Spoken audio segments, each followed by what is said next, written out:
Shalom. Here we are once again with the message from the wisdom of Torah. We are this week reading the portion of Balak, with the book of Numbers, Bamidbar, chapters 22 through 24, Kaf Bet until Kaf Daled. The story is quite known of Balak, king of Moab, who's frightened the Jewish people are coming, and his nation, the Moabites, are quite afraid of the Jewish people. And he calls upon Bilam, all the way up from Mesopotamia.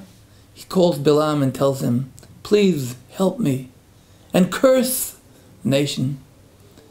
Bilam comes on his way on the journey. He has an adventure with his ass. And then he tells Balak, listen, as much as I want to curse the nation, God, He's who put words in my mouth. And if He doesn't let me curse them, I won't be able to curse them. And apparently that's what happens again and again and again. Bilam wants to curse the people, but he turns out blessing them. And we're going to try to understand what the concept of this story is, what the message of the wisdom of Torah in this story is. And we'll start reading from the very beginning of the story. I'm reading in the book of Bamidbar, Numbers, chapter 22, verse 2. Vayar Balak ben Tzipor et kol asher asa Yisrael la'emori. Balak, son of Tzipor, saw all that Israel did to the Amorites. Vayagor Moab mipnei ha'am me'od. And the Moab was terribly afraid of the people. They're afraid. Actually, we should wonder, why are they so afraid?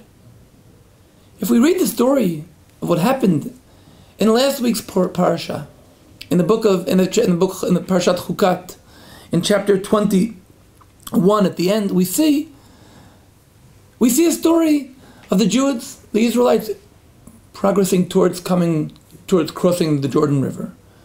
They go through the land of Edom.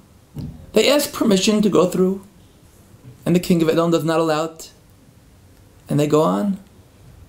And once again, they ask permission from the king Sichon, king of the Amorites. And he does not give permission. Even though they promised him, listen, if we drink anything, we'll pay for it. He does not agree. And the Israelites are ready to surround his land. But he initiates war. And he attacks them.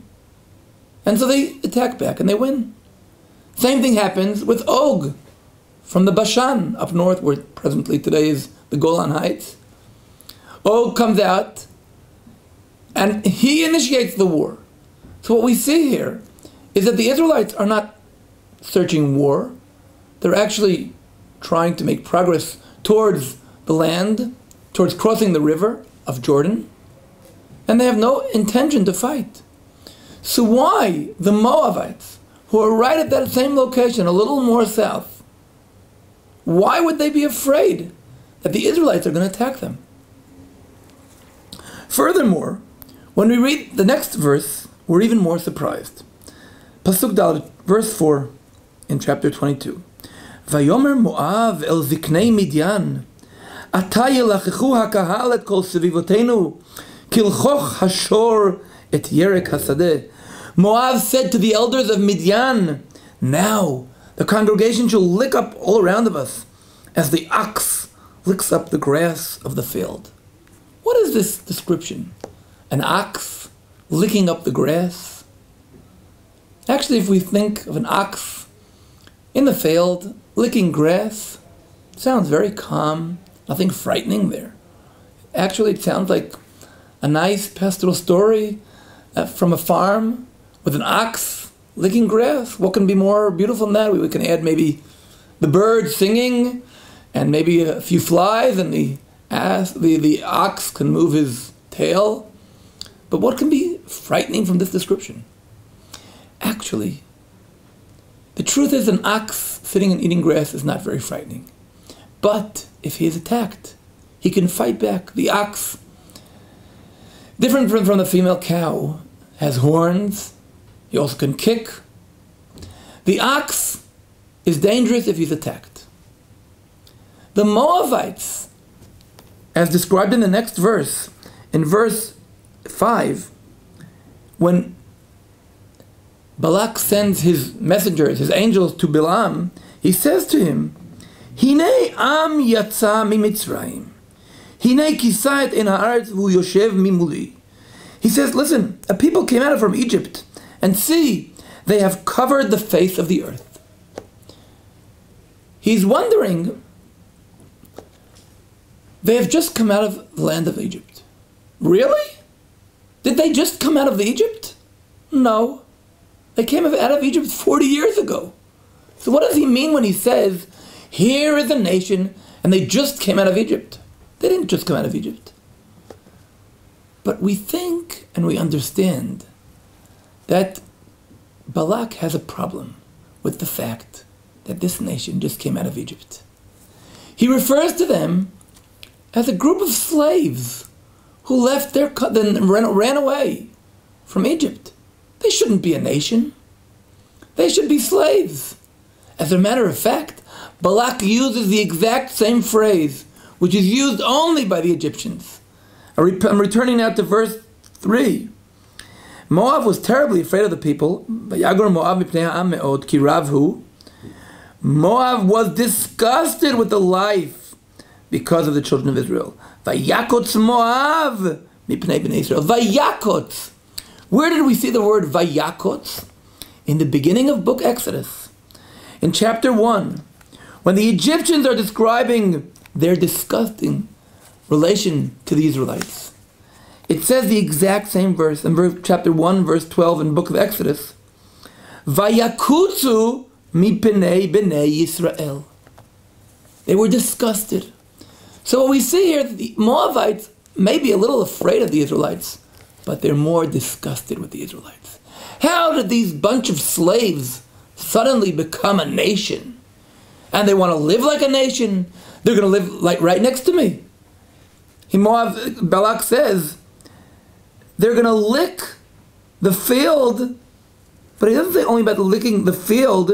He says, he's going to lick all around us. They're going to be my neighbors. They're going to be a nation, and they're going to be my neighbors. That's terrible. How can they be a nation? And if we follow up at the blessings that Bilam blesses the people, we see that Bilam refers to this point exactly. Several times, Bilam comes and refers to the people. And what does he say? It says several times. For instance, chapter 23, verse 10. Perek Kaf Gimel Pasuk Yud. Mi mana afar Yaakov umispar et rova Yisrael. Who can count the dust of Jacob or number the seed of Israel? Once again, Bilam uses another phrase, once again using Jacob and Israel.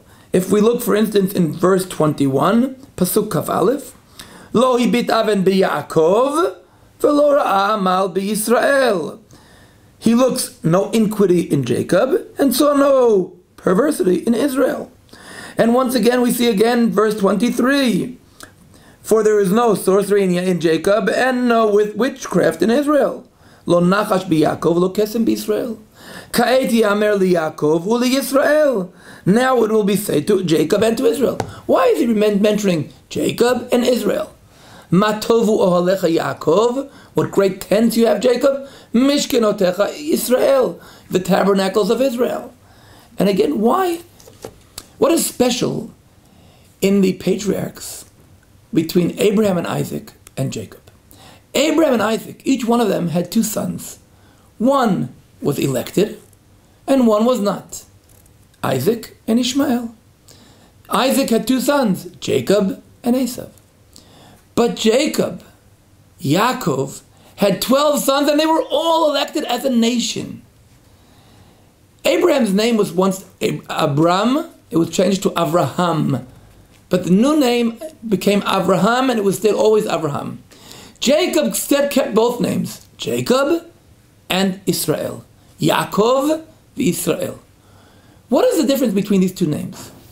When Jacob was born, he was called Yaakov. Why was he called Yaakov? It says in the book of Genesis, it specifically describes why was his name Jacob. I'm talking about the Parashat Toldot, which is in Genesis, Bereshit, chapter 25. ואחריכן, verse 26, יצא אחיו וידו אוחזת בעקב עשיו ויקרא שמו יעקב. And after verse 26, afterwards his brother came out, we're talking about Jacob, he was holding the heel of Esav, so he was named Jacob. Jacob, Yaakov, comes from the word akev, the heel. Jacob was holding the heel.